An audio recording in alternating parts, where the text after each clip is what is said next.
All right, so here we go, chapter 8. So I'm going to do this in the shell. You guys can follow along in the console. So basically,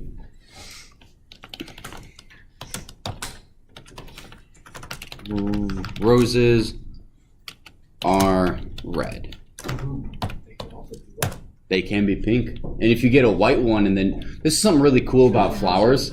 If you have a white flower and you dip it in food-colored water, it will absorb that color. That blew my mind when I first figured it out, and I was like, "Oh, I'm totally going to do this," and then I haven't. So, okay. So, question.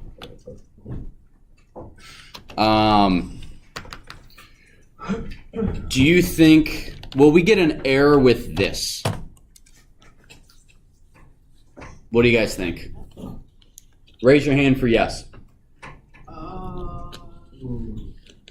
What is this again? What is this brackets number? Number in a brackets? That's the index of a list. An index of a list, or an index, yep.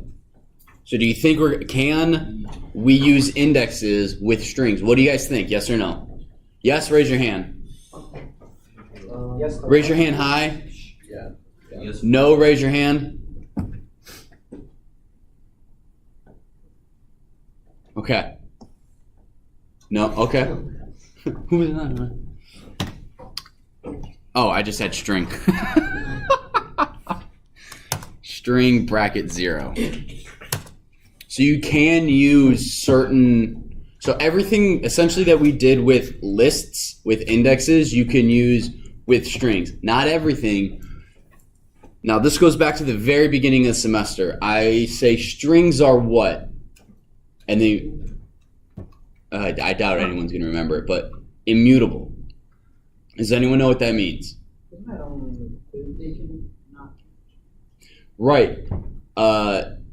Strings cannot be changed. Isn't that on the review? The quiz went over lists, and lists can be changed, but tuples cannot. So tuple is basically information that you never want to change, and since you never want to change it, you can't change it. That was like the worst explanation ever, but you just can't change it. You know, whatever. But with lists you can. Strings you cannot change. You cannot edit them. So I cannot go S string brackets 0 equals, hoses equals H. Right? What this is saying is the string object does not support item assignment, meaning you cannot break it down into its individual pieces and rewrite it. So I cannot say, I want to change this index to this. I can't go string, because with the list is, 1, 2, 3. Oops. I can go list 1 brackets 0 equals 8, and I can change that. I could do list dot index. Oh no, it's insert. Insert at 1, 989. Oh darn it.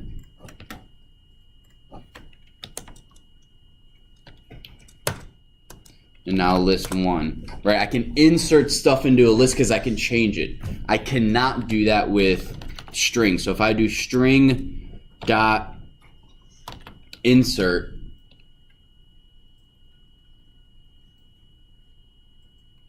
go away.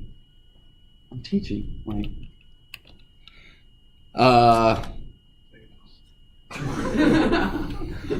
no, it was Eli. Levo. And my mom is in Grand Rapids. No, I wouldn't let her. Alright guys, enough of that. So I can't do this. Again, string object has no attribute insert. I cannot change a list or a string.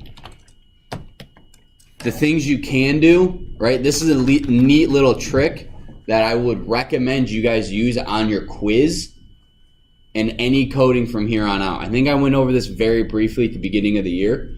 But what you can do is you can do string, which is string is a string right now, right? And it stands for roses are red. And you know how we've done like random dot rand int or dot index, and you have a list or something here and you do dot and you have commands after it. If you do dot and wait, you have, that's pretty cool, huh? Yeah. You can go through, and all of these are different methods or functions you can use with that string. We're going to go over a lot of these, but you have, for example, capitalize. Well, string was already capitalized. So what's another one? And if you don't want to wait, you can hit period tab to force it to come up. So then we have, let's go with, so let's go with is digit. What this is doing is basically, is string made up of numbers? You get false. Whereas if you have 1, 2, 3 dot is digit, is that going to be true or false? True. Because it's literally made up of just numbers. So what you can also do, and this is going to be very useful if you want to evaluate someone's string if it contains specific types of letters. So for CH, this is going to be a for loop. We're going to go through the string and display each character in the string. The reason why I use CH, what do you think CH stands for in a string? Characters. So for CH in string, print CH. Everything in there is a letter, a space, it prints everything.